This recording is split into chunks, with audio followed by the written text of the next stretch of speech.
Problema po nito mga parts, nag-error po siya, nag-error. So okay, i-testingin po natin mga parts. So ayan, nakasindi na po mga parts. So ayan kapansin-pansin nyo, error po siya. So okay, ayusin po natin to at panoorin nyo po yung aking video. So ayan F8. So okay, patayin mo po ulit natin. So off, on ulit natin. So pamaya-maya po ay mag-error.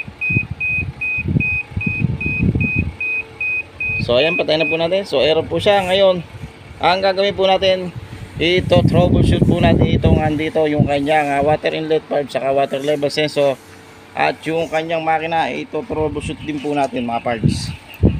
So ayan mga parts, at na ano na po natin, nabaklas na po natin. So okay, so ang nangyari po mga parts, inalis ko na po ito. So may dalawang wire po nasaksak dito. Ito po yon. So ito, so ang ginawa ko po mga parts, nirekta ko na po mga parts. So naka-unplug po yan mga parts naka-unplug po yan naka-unplug. So yung electric po ang nasaksak, yun po iwasan nyo, kailangan po naka-unplug po yung ating unit bago po natin naka-unplug po ang unit bago po natin alisin. So okay, naka-unplug po yan mga parts. So ayan. So okay, pinagtutong ko na po ito mga parts. Ito, pinagtutong ko na. So okay, so ang gagawin po natin yan ito. So ito, itetest po natin itong dalawa na to, saka po yung kanyang ito, yung water level sensor. So okay, so inayos ko na rin po yung kanyang water level sensor, kaya po may ganito. Siguro napalitan na po ito ng ibang water level sensor. So okay, i-test na lang po natin to, yung kanyang water level sensor.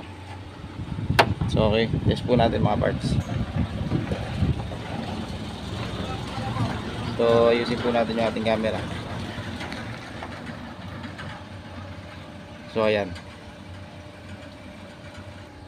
So okay, gamit po tayo ng analog multimeter mga parts. So test po natin mga parts yung ating ano.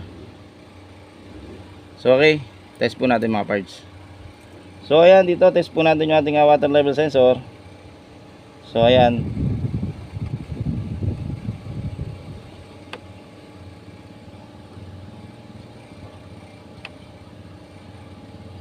So ayan, buo naman po yung ating water level sensor.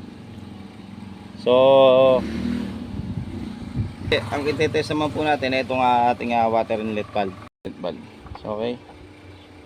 So okay, meron. So okay.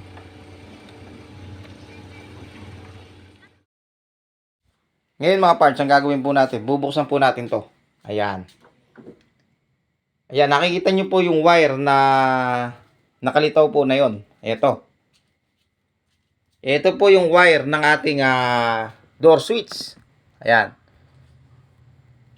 Ang gagawin po natin, irerekta po natin to mga parts. Ayan. Ayan. Ngayon, pagka po nakarekta yung ating door switch, ang mangyayari po niyan, kahit po naka-open yung ating cover ng ating automatic washing machine sa ibabaw, yung pinaka-door, yung cover niya sa ibabaw mga parts, hindi po siya error. Kasi nakarekta na po, nirekta na po natin Kumbaga, gagawin lamang po natin to para po malaman po natin kung saan talaga nagkakaproblema yung ating pag-error ng ating automatic washing machine. Lagyan po natin ng kaprasong electrical tape.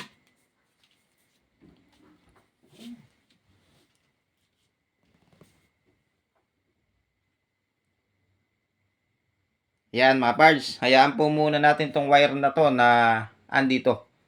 Ang gawin po natin mga parts, testingin po natin mga parts, dahil nakarekta na po yung kanyang door switch. Ayan. Tingnan po natin kung ito po mag-e-error pa.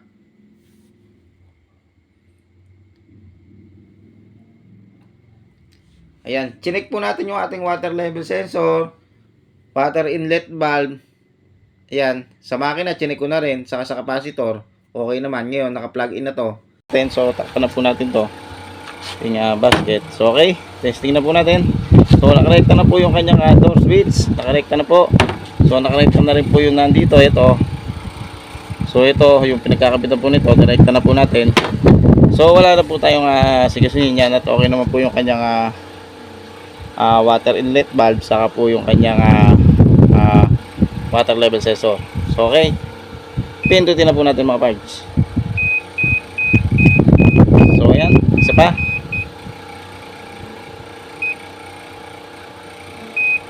So, okay, error po talaga siya. F8.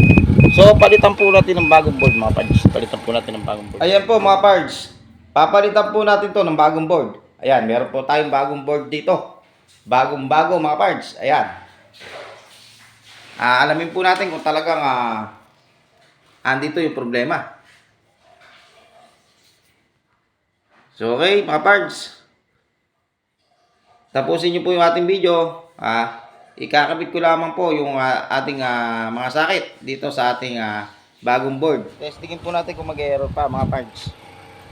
So ayan, ikabit na po natin yung bagong ano natin. So testingin po natin. So ayan mga parts, so i-play na po natin mga parts I-play na po natin.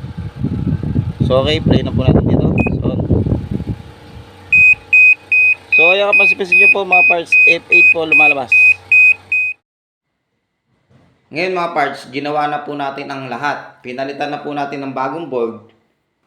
Chinek na po natin yung water inlet valve, water level sensor, capacitor, makina. Yan mga parts, na-check na po natin. At ganun pa rin mga parts, error pa rin. Ayan. Ngayon, mga parts, ituturo ko sa inyo kung saan yung pangunahing dahilan kung bakit nag-error yung ating mga automatic washing machine kung okay naman ang lahat ng kanyang mga pyesa. Andito mga parts sa kanyang mga sakit. Ayan. Yung mga sakit po na yan mga parts, katagalan po kasi nagkakaroon ng umido yan. Yan. At kung minsan naglo-lose connection yung mga sakit na yan. Saka yung mga wirings po natin, kung mapapansin nyo po, nagkukulay black po yung kanyang mga tanso. Napapansin nyo po mga parts, pagka po binalatan nyo yung kuryente na yan, nagkukulay black na para bang nasusunog yung kanyang pinakatanso sa loob. Ngayon, i-unplug po natin mga parts. Ayan. Etong mga sakit na to mga parts, kung minsan, yung ibang wire hindi nakakonek. Ngayon, ang gagawin po natin, pati wirings po, hihimay-himayin po natin yan. At titignan po natin kung yung mga wirings po na yan ay meron pang mga koneksyon.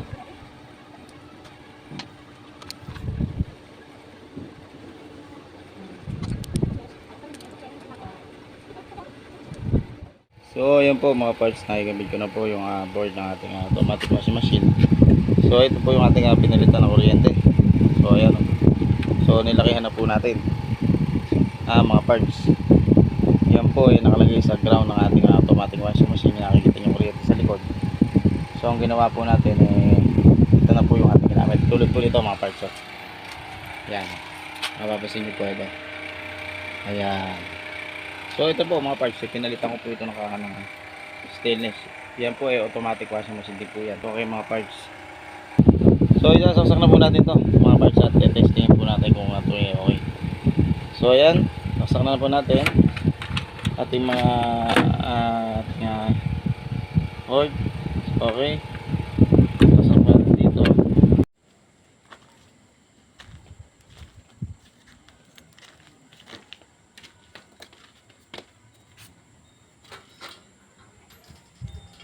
Ito may fuse po tayong nakalagay dito.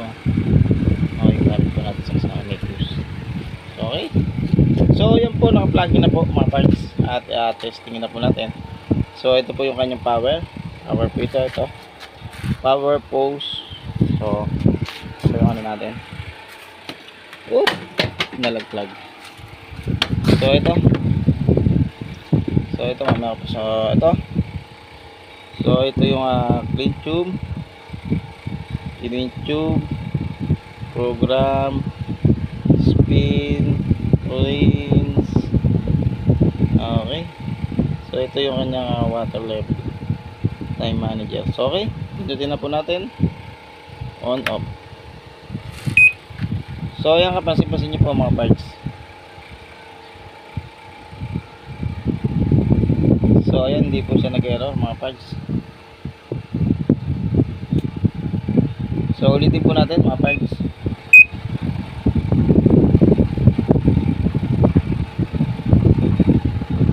So ayan, kapansin-pansin nyo, hindi po siya nag-error.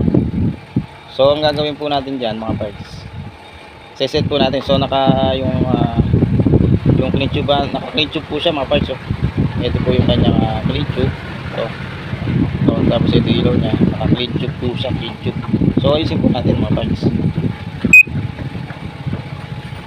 So ayan mga parts, so ilagay po natin sa heavy duty. So ito okay lang to, extended. Ito 3 times okay lang. So yung tubig po natin mga parts. So ayan, ilagay po natin sa 2.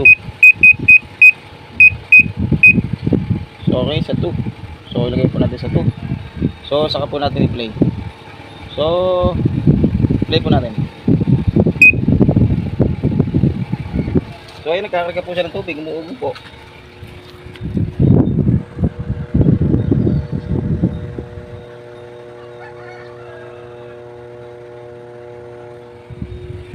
So wala po kasi dito mga gripo mga parts. So kapasipasin niyo po, wala pong gripo. Wala pong gripo dito mga parts. So ang gagawin po natin dyan, pause po muna natin.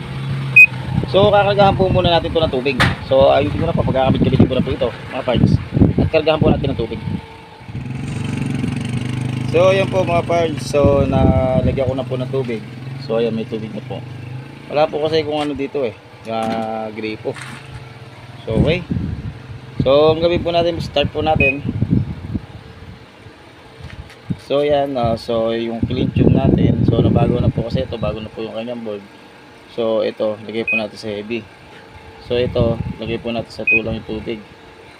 Saka yan, 3 times rinse 3 times, 2 times, 1 times. Okay, extended, regular lang tayo.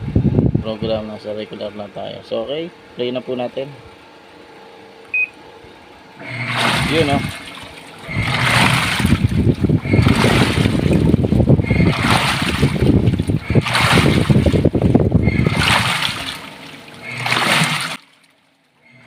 advice ko lang po sa inyo mga parts, pagka po hindi nyo po makita yung pinagmumula ng kanyang pag-error, mag-focus po kayo sa kanyang board or sa kanyang mga wirings, or kaya yung sinasabi ko po sa inyo na mga socket ng ating board.